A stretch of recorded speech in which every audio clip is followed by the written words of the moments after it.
I am Cephas, affectionately known to the community as Uncle Bobby X. I am the uncle of Oscar Grant, and of course my role in the Families United for Justice Network is I am co-founder of the organization. My name is Sister Beatrice X, and affectionately known to the community as Aunt B, and I am the co-founder of Love Not Blood campaign, as well as Families United for Justice. Well, specifically, we speak to the essence of those that has been impacted by police violence. So our ultimate mission is to embrace those families that's been impacted, help them find balance, put them on their path of healing through resistance, and connecting them with community members in their neighborhood, in their area where they live, with organizations that can help them in their pursuit for justice.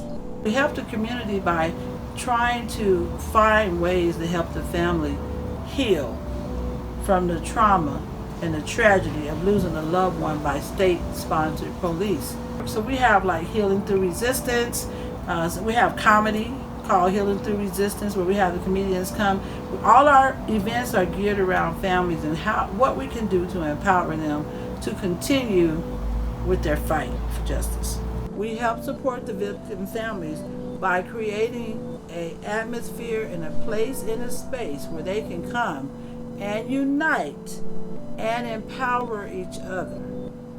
And that's how we really help them. We help them by being available. Any time of the day or night, they can call myself or Uncle Bobby.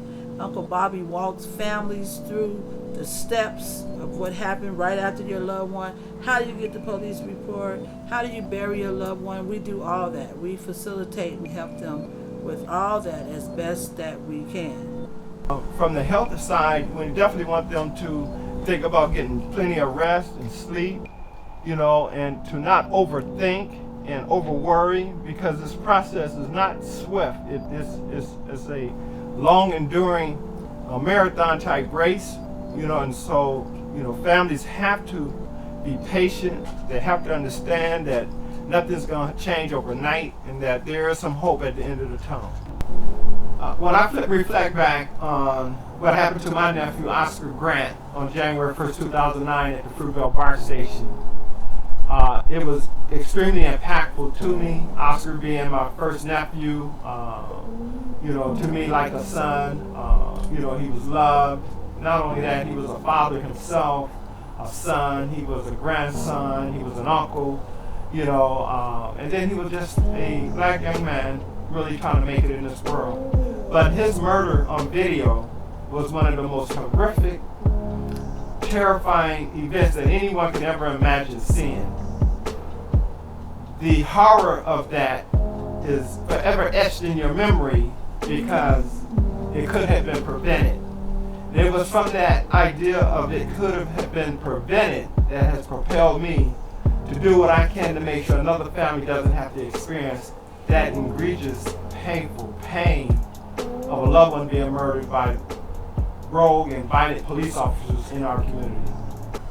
We are in a campaign today to bring about decertification of the police. Of course, in 2016, we were able to get past AB 953, which is the Racial Identification Profiling Act, because we wanted to know who was the police stopping and what was happening with each of those stops. And then in 2018, Senator Nancy Skinner championed SB 1421, which is the Right to Know legislation that was passed in 2019, January 1st. And that said that we had a right to know about the history of a police officer working in the police force and what kind of complaints been filed against them, whether they have created sexual harms or whether they have falsified reports. And that has given us an opportunity to look at some of these bad officers and begin the process of even making the recommendation that they should be removed or putting the pressure on the chief of police to take corrective action. In addition to that, we got past AB 748, which is the video audio release of the cameras, so that families don't have to suffer for years without knowing what really happened, to give them a chance to see it within 45 days.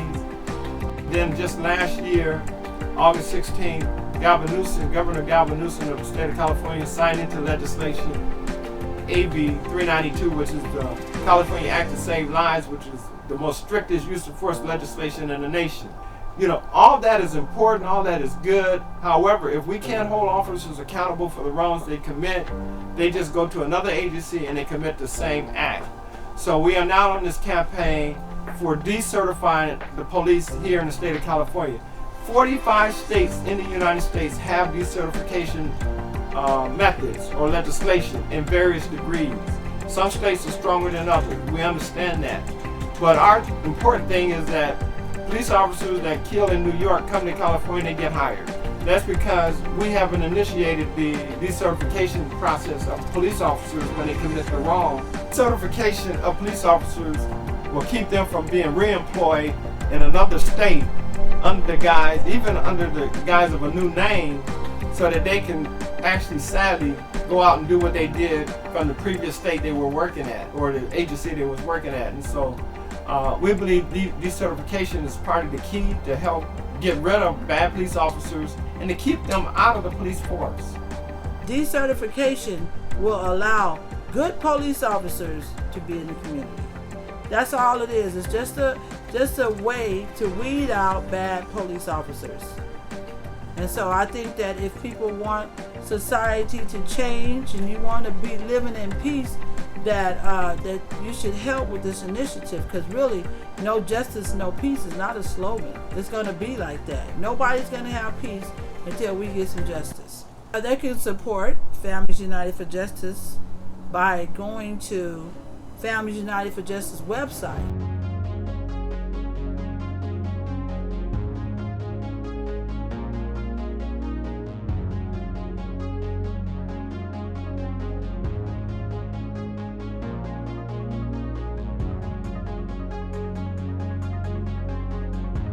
You can also support Love Not Blood campaign, which is work that we do as well under the same umbrella.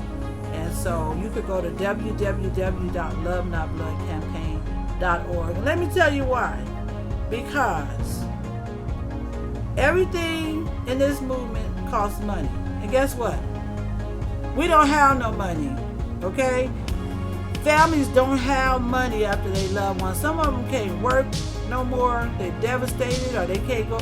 Who can go back to work after your loved one was murdered the next week or so? So those funds help families in a time of triumph and trouble. So, and we travel to help families in other places, and so that helps to offset the travel. And so please support. We can build a united front of families so that we can get laws changed, so we can hold police accountable like we're all held accountable.